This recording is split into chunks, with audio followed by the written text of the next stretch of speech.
Since I was ordained as a priest here in Canada 10 years ago, I never had the chance to celebrate Christmas with my family back home in the Philippines because of the demands of my responsibility as a priest. So I need to be in the parish during the season of Christmas, especially during Christmas Day.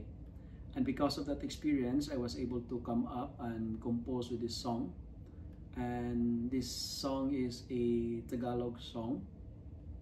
I entitled it Buksan ng Regalo because for me, the greatest gift during Christmas, aside from Jesus, is the presence of the family. So this song is made because of that experience of mine. I hope you love this song, Buksan ang Regalo.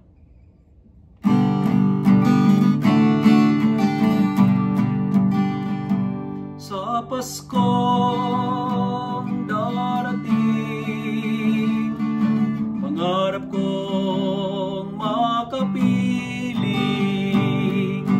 ako'y uuwi na, ang yakap niyo'y namimiss ko na.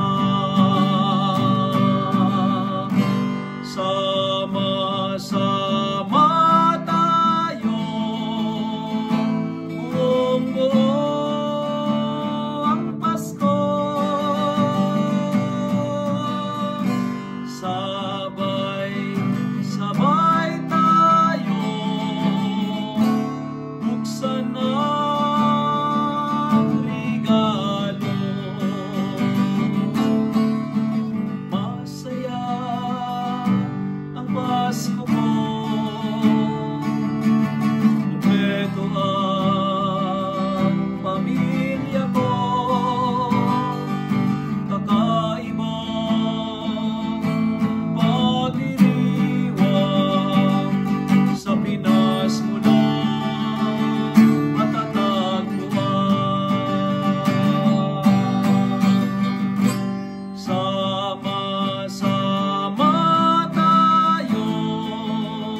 ako